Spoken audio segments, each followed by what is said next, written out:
Bonjour les béliers, bienvenue à vous, merci d'être là, j'espère que vous allez bien. Alors moi je suis ravie de vous retrouver pour votre guidance et vos énergies de la première quinzaine d'août 2024, donc du 1er au 15 août 2024. Je vais commencer par un premier message pour voir quelle énergie vous avez en arrivant et tout au long de cette quinzaine. Je continuerai avec le tarot pour la situation, comment vous vous sentez, le point de soutien, le point de vigilance et comment vous quittez cette quinzaine. Et je terminerai avec un message, un conseil pour vous. Alors, comme d'habitude aussi, je le redis, mais c'est important, prenez le message s'il vous parle, s'il résonne. On est sur YouTube, c'est un tirage général. Donc, laissez passer les messages s'ils ne sont pas pour vous. Ça, c'est quand même très, très important. Allez, c'est parti pour vous les béliers. On regarde quelle est cette énergie qui vous accompagne sur cette quinzaine. Allez, pour les béliers du 1er au 15 août 2024, s'il vous plaît.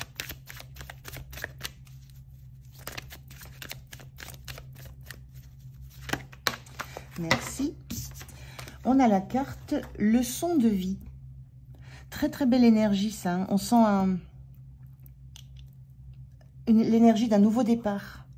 Le fait de se sentir prêt à une nouvelle aventure, à un nouveau départ, d'avoir suffisamment appris, d'avoir suffisamment de connaissances théoriques, d'avoir suffisamment écouté, appris d'expérience d'autrui et la sensation que c'est maintenant le moment de valider ça par du concret, du matériel. Donc il y a une notion de se lancer concrètement, matériellement dans quelque chose de nouveau, dans une activité, dans un métier, dans un projet, ça peut être une relation, dans quoi que ce soit, mais je sens plutôt dans l'activité là. Dans quelque chose pour laquelle vous avez la théorie nécessaire, parce qu'il y a eu du temps, énormément de temps passé à apprendre, à décortiquer, à analyser, à intégrer, ingérer, intégrer. Et que maintenant, il faut se lancer. C'est vraiment ça l'idée. Il faut se lancer. Allez, on regarde avec le tarot ce que ça peut donner comme information complémentaire. Alors, je vais faire le tirage en faisant sauter les cartes. Ça prend un peu de temps, du coup, je couperai la vidéo, mais je vous retrouve de suite. Voilà, donc les cartes sont sorties soit de face, soit retournées. Je les ai laissées comme elles étaient. Et on regarde le dos de deck. On a le 5 d'épée. Le 5 d'épée, c'est, je vous disais là, alors, ça ressort dans vos énergies.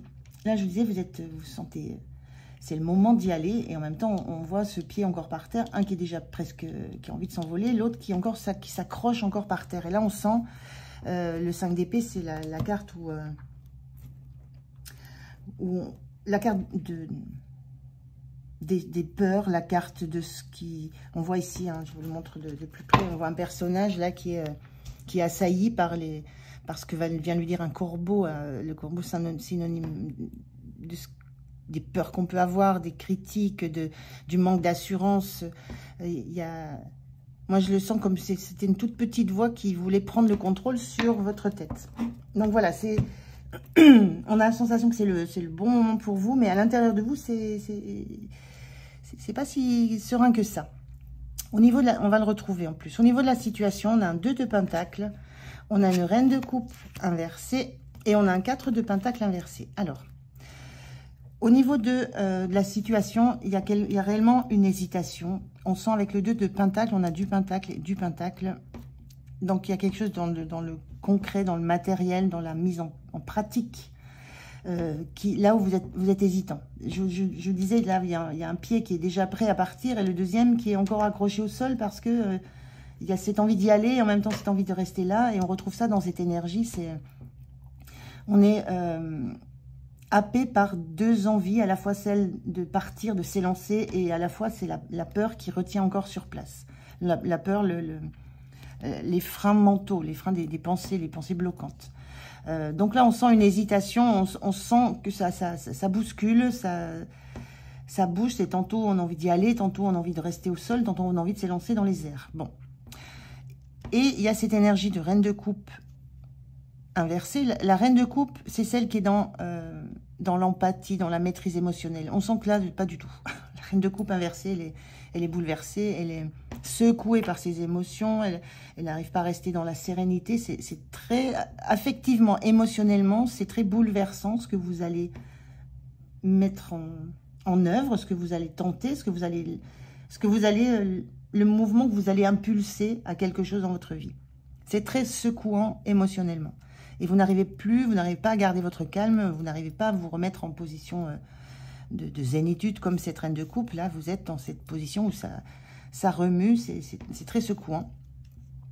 Et ce 4 de Pentacle, c'est aussi la stabilité. Le 4, hein, on est dans une stabilité. Là, avec le 4 de Pentacle, on est dans de la stabilité des ressources, de la matière. Ça peut être de la stabilité dans l'énergie. Et là, ça bouleverse tout aussi. Et cette idée-là, c'est vous allez être obligé de lâcher ce à quoi vous vous accrochez et qui vous rassure complètement. C'est-à-dire ici, lâcher le sol pour s'envoler avec cette image-là. Lâcher ce sur quoi vous étiez assis confortablement, installé confortablement. Il y a une notion là d'être complètement... complètement... Oui, je continue d'être complètement perturbé émotionnellement dans la matière par cette lancée que vous devez faire, par cet élan que vous devez donner à une situation, à un projet, à une relation, à quoi que ce soit qui vous occupe dans cette quinzaine. Donc, vraiment, ça vous déstabilise émotionnellement et dans la matière aussi, dans le concret, dans ce que vous possédez déjà. Et vous êtes dans l'hésitation. Tantôt j'y vais, tantôt je suis prêt, tantôt je suis pas prêt. Alors, comment vous vous sentez? Le pendu. Le pendu, c'est l'envie de rester encore là où vous êtes tranquillement pour regarder les choses sous toutes leurs facettes, dans l'idée d'aller encore chercher des informations, d'aller encore vous rassurer. L'idée, vous sentez que vous avez encore peut-être besoin d'avoir des connaissances théoriques, vous n'avez peut-être pas tout ce qu'il faut pour vous lâcher. On est dans cette même énergie, c'est l'envie d'y aller, l'envie de... C'est la deuxième main qui tire les pieds, l'envie de lâcher pour se remettre à l'endroit et foncer. Et en même temps, on est encore accroché à là où on est bien, où c'est confortable, où on maîtrise, on sait ce qui se passe, on sait comment agir, on sait comment réagir. Donc vous êtes dans cette attitude, dans cette envie de vouloir encore un petit peu rester là où il fait bon, là où c'est bien, là où le sol est solide, là où vous n'allez pas vous risquer à des éléments que vous ne connaissez pas. Il y a cette notion de risque vers quelque chose qu'on ne connaît pas. Hein, et on ressent vraiment qu'il ne faut pas grand-chose. On a un tout petit bonhomme au fond, mais c'est ce tout petit bonhomme qui génère chez vous des doutes de dingue. Donc, il ne faut pas grand-chose pour revenir dans vos peurs et avoir envie de rester encore tranquillement installé où vous êtes. Maintenant, ce qui va vous soutenir, c'est qu'à l'intérieur, vous sentez que vous avez il y a ce feu, il y a cette passion. La reine de bâton, elle est dans son plein pouvoir. Elle lève haut qui elle est, la passion qu'elle a, la passion qui émane d'elle. Elle brille, elle a envie de vibrer, de vivre avec le cœur, avec la passion. Et on sent, si ça vous chamboule à ce point-là, émotionnellement, c'est que à l'intérieur, c'est puissant, c'est ce qui vous anime aussi. Donc, ce qui vous soutient, c'est que vous avez cette envie, cette passion, cette joie, ce désir de montrer de quoi vous êtes capable aussi, de montrer ce qui vous anime. Et en même temps, en point de vigilance, on a la lune. Et la lune, en point de vigilance, la lune, ce sont les peurs, c'est tout ce qui remonte de l'intérieur, de nos angoisses, des doutes qu'on a enfouis très profondément. Le point de vigilance, là, on voit un personnage là qui reste dans le milieu aquatique tranquille, voilà, qui flotte et qui ne sait encore pas si elle va oser remonter pour affronter les vagues émotionnelles, les remous émotionnels.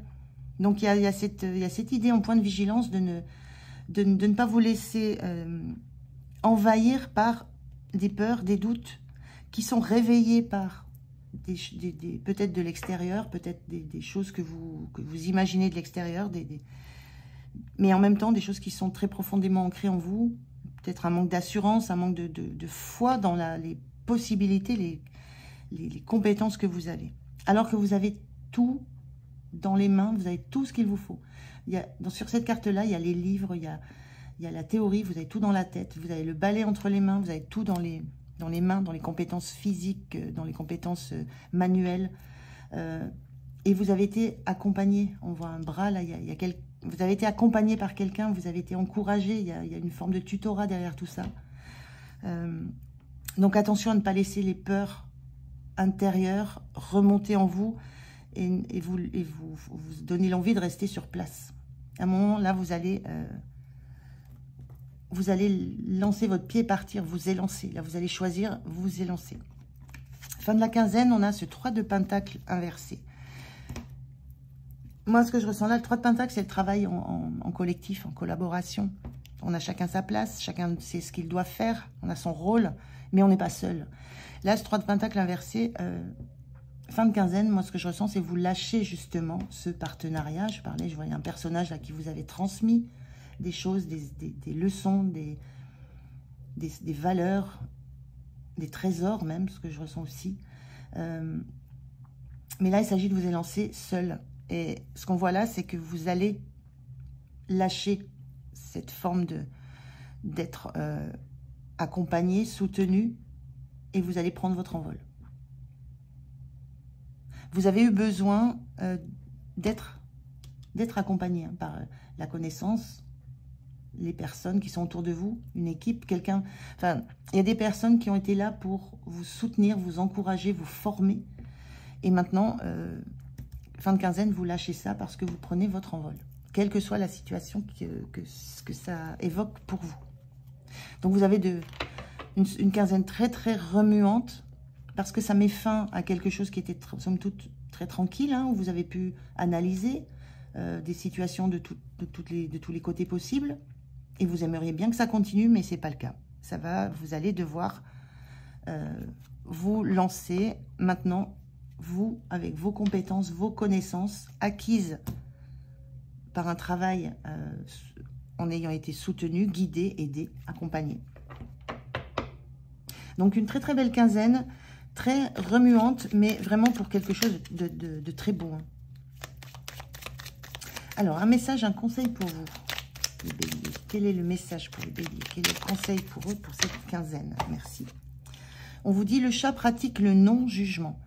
Le chat vit la relation sans attacher d'importance à l'apparence. Pratiquez le non-jugement au moins une fois par jour. Portez votre attention sur ce que vous partagez avec les autres, en faisant abstraction de l'apparence, que ce soit la vôtre ou celle des autres. Aimez tout ce qui va au-delà. Moi, ce que je ressens là, c'est ne vous fiez pas aux apparences, ne vous fiez pas à ce que vous pouvez entendre de l'extérieur, ne vous fiez pas à vos peurs. Fiez-vous à réellement ce qui est, c'est-à-dire le fait que vous soyez prêt et que vous n'ayez plus besoin d'être soutenu, d'être accompagné, les connaissances que vous allez encore acquérir viendront de vous. Ce sont vos propres expériences qui feront vos futures connaissances. Mais là, pour ce départ, vous êtes prêt, donc lancez-vous. Voilà, tout simplement. Voilà les béliers, j'en ai terminé avec votre guidance. J'étais ravie de la faire. Merci de m'avoir écouté jusque-là. Je vous souhaite une belle quinzaine. Prenez soin de vous. Moi, je vous dis à tout bientôt. Au revoir.